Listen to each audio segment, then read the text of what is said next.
Ladies and gentlemen, seekers of the soul, I am frequently asked about the nature of dreams. The dream is the small hidden door in the deepest and most intimate sanctuary of the soul. But what happens when we dream awake, together, in a dark room illuminated by a projected light? Cinema, my dears, is not mere distraction. It is modern mythology. It is the external projection of our collective unconscious. When we look at the screen, we do not just see actors, we see archetypes, the primordial forms that have inhabited each of us since the beginning of time. Dancing before our eyes, we do not watch movies like The Matrix or The Lord of the Rings. We experience them psychologically.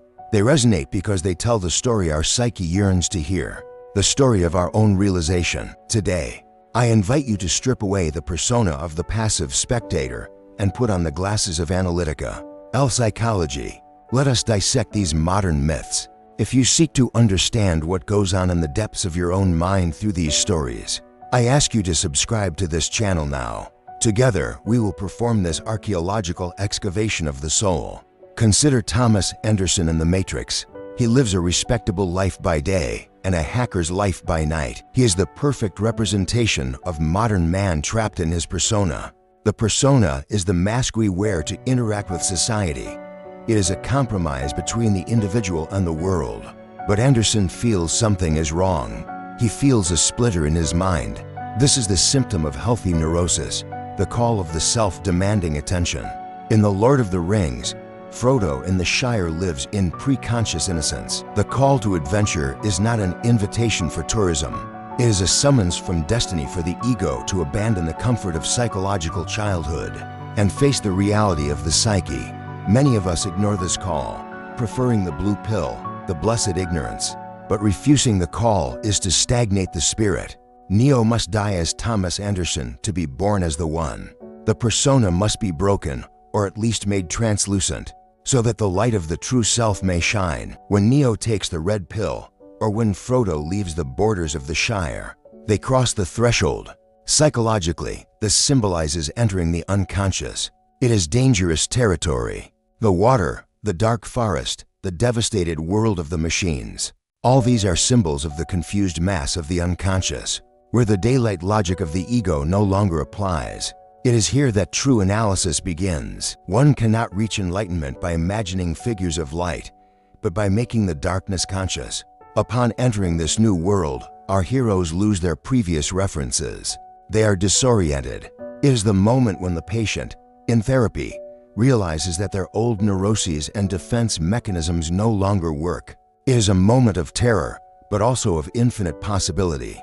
If you have ever felt the ground disappear beneath your feet in a moment of life change, leave your like on this video. That is the sign that you have already crossed a threshold. There is no light without shadow, and there is no psychic wholeness without imperfection. The shadow is everything we reject in ourselves, our aggression, our forbidden desires, our cowardice. In The Lord of the Rings, Gollum is Frodo's living shadow. He is what Frodo would become if he succumbed to the ring, to power. Frodo hates Gollum initially, just as we hate seeing our flaws in others. This is projection. In The Matrix, Agent Smith is the collective shadow, the force of rigid conformity trying to suffocate Neo's individuality. The confrontation with the shadow is the hardest part of the work. Who looks outside, dreams. Who looks inside, awakes. And awakening requires facing these monsters. We must not destroy the shadow. Sauron must be defeated, yes, but Gollum must be understood and guided to the end. Without Gollum, the mission would have failed. Often, it is in our shadow that the gold resides, the vital energy necessary for our transformation.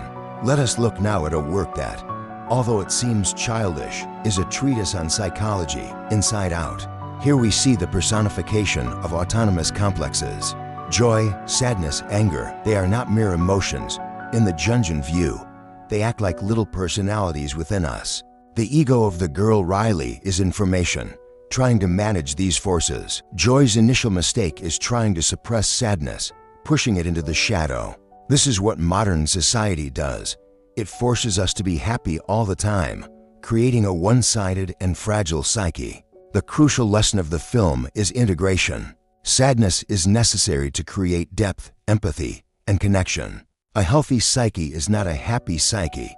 It is a whole psyche, where all emotions have their place at the round table of the self. Comment below, which of these voices usually dominates the cockpit of your mind? In the journey of individuation, the man encounters the image of the inner woman, the anima, and the woman encounters the image of the inner man, the animus. Trinity in the Matrix is not just a romantic interest. She is Neo's anima. It is she who wakes him, who tells him the truth, who brings him back to life with a kiss. She is the mediator between Neo's ego and the deep unconscious. In The Lord of the Rings, Arwen plays a similar role for Aragorn, inspiring him to accept his royalty, his true self. The encounter with the anima is the encounter with the soul. Without this sentimental and intuitive connection, the hero remains a sterile warrior, merely brute force without spiritual purpose. The integration of the anima allows man to become complete, uniting logos, reason, and eros, feeling and connection.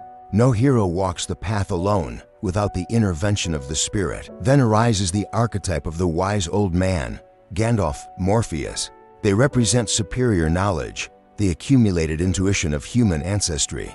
Morpheus does not give the answer to Neo, he only shows the door. This is the function of the analyst or the spiritual mentor.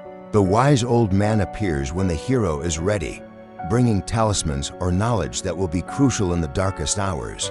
But beware, the wise old man can also be terrible if not listened to. Gandalf is kind, but also dangerous. He is a servant of the secret fire. He reminds us that wisdom is not just intellectual.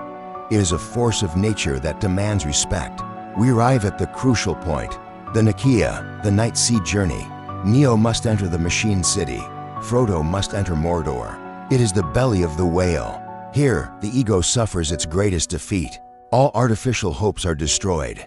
Frodo cannot throw the ring. His human will fails. Neo is blinded and, physically, destroyed. Psychologically, this represents the collapse of the inflated ego. For the self to emerge, the small and selfish I must be sacrificed. It is the moment of greatest depression, anxiety, and despair, where it seems all is lost. But it is exactly in this fertile soil of ashes that the phoenix can be reborn. If you are appreciating this deep analysis, share this video with someone who is going through their own night journey. It might be the light they were missing. Individuation culminates in the realization of the self. The self is not the ego. It is the center and the circumference of the psyche, embracing conscious and unconscious. When Neo connects to the source and sacrifices himself, he transcends the man-machine duality. He becomes the savior, a Christ-like figure, a symbol of wholeness. Frodo, in the end, although wounded, fulfilled his task not by force, but by the acceptance of destiny and compassion by sparing Gollum. The self is the union of opposites, light and shadow, masculine and feminine, good and evil, integrated into a living mandala. The peace achieved is not the absence of conflict, but the capacity to contain conflict within a larger structure of meaning. They are no longer just individuals, they are bearers of a cosmic consciousness. The hero must return, but he never returns the same. Frodo returns to the Shire, but he no longer fits into the trivial concerns of the hobbits. He who has seen the face of God, or the deep unconscious, can no longer be content with the surface. The hero's journey in these films teaches us that the goal of life is not banal happiness, but meaning. Individuation is a task for a lifetime. When watching The Matrix, The Lord of the Rings, or Inside Out, remember, the screen is a mirror. The monsters are yours. The heroes are yours. The magic is yours. Your life is the most complex script of all. Have the courage to look inside, face your shadow, and integrate your soul. I am Carl Jung, or rather, his voice echoing through this algorithm, and I wish your journey to be full. Until the next session.